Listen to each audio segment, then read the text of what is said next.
Hello, fellow financial freedom fighters, and welcome to Getting Properties No Money Down.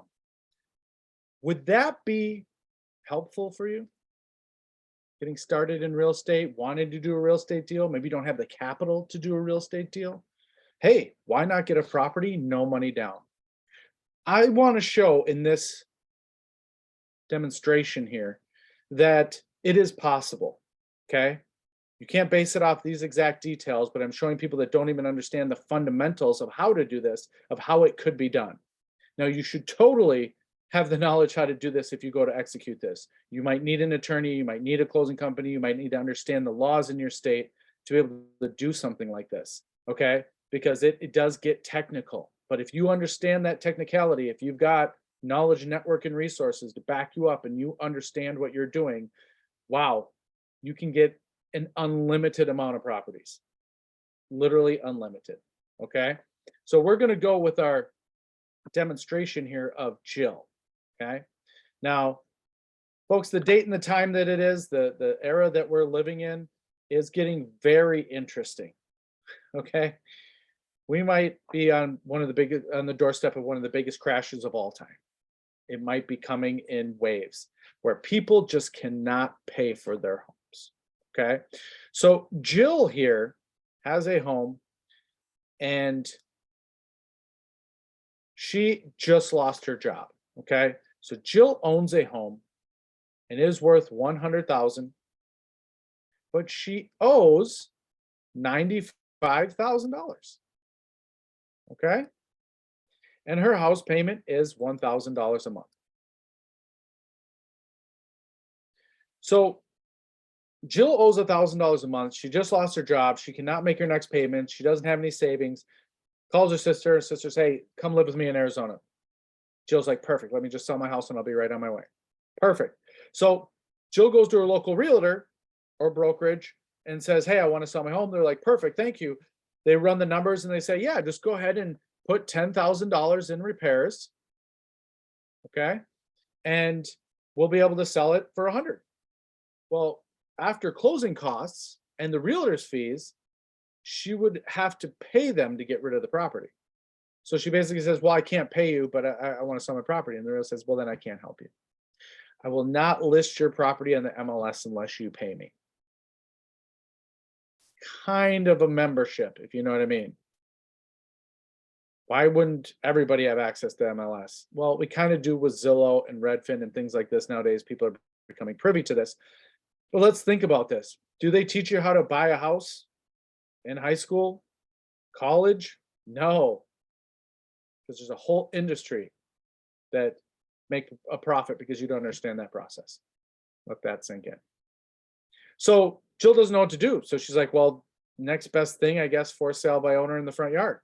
We've seen people do that before, right? Nothing wrong with that. It's a great way to sell your home. So she puts up the for sale by owner, and immediately a bunch of investors show up, right? "Hey, I'll give you 60 grand cash." Well, thank you for your offer, but I can't sell it for 60 because who's paying the other 35 to the bank? It's a problem. So the investors aren't much help. Well, then people recommend, "Well, why don't you do a short sale?" Because short sales aren't short.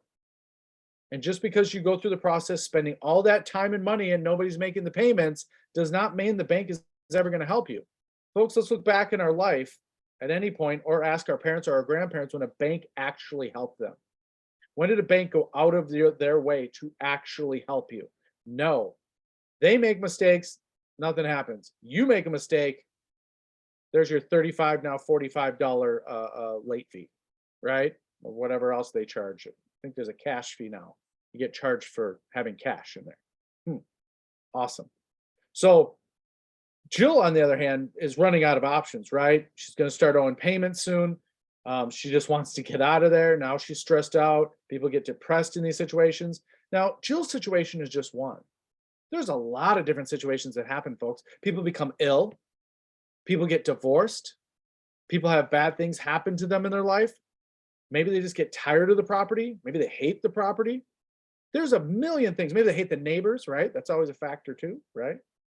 So there's a lot of scenarios that go into this. Jill's scenario is just one.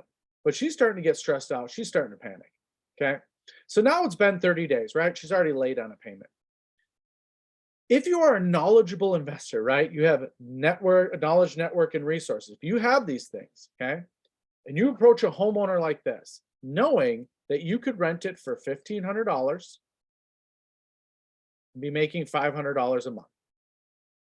Now, my favorite part about this is that you have to know more about this space, but basically you're doing creative financing. You could really structure this deal any way you want. I'm just giving one example, okay? And this example is going to look like this.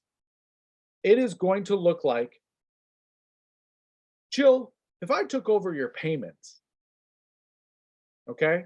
If I took over your payments and bought it within 5 years, would that help you? Jill says, perfect. Signs the contract, give you the keys, she's out of there. Okay, she splits, you have control of the property now.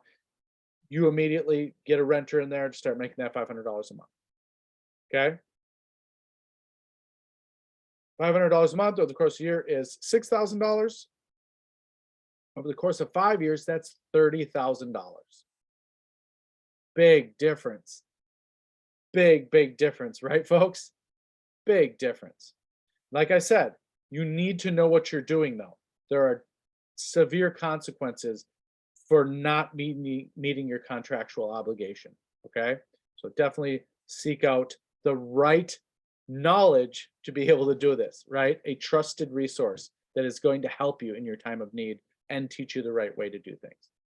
So now that we've made 30 grand over 5 years, we've also put in a little bit of money, okay? That 10 grand that needed for repairs was shade carpet, wallpaper, and light fixtures that needed to be done are now all taken care of. So over 5 years, you've made $20,000.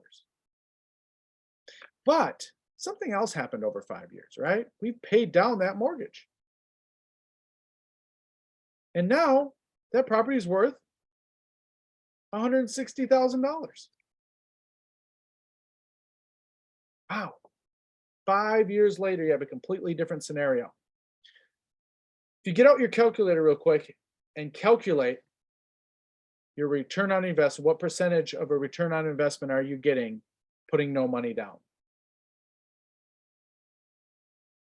Yeah, that's right. It's infinite. It's infinite return on investment.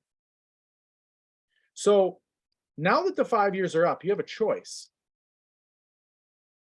You can refi the property and get a $128,000 mortgage on the property and put $43,000 in your pocket tax-free. Or you could sell the property and make $75,000 total.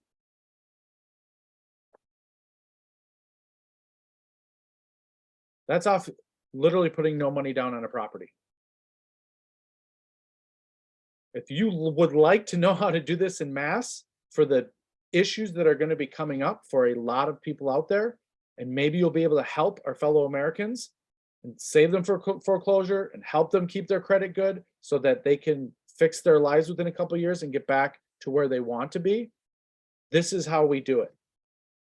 This is how we change things and help each other out. These two incomes, though, if you would like to find out how you can turn this one into $15,000 a month and how you can turn this one into $7,000 a month, message me. I will get you to an event that is going to show you exactly that. How you can take one real estate deal and basically retire. Message me, reach out to me. I will get you to some events and you can learn exactly how to do this so you can start getting to your goals, passions, whether it's time with your family, whether it's a personal goal, whether it's a passion of yours. Let's be doing those things and live the life that we want. Folks, I hope you have a great day and I'll talk to you soon.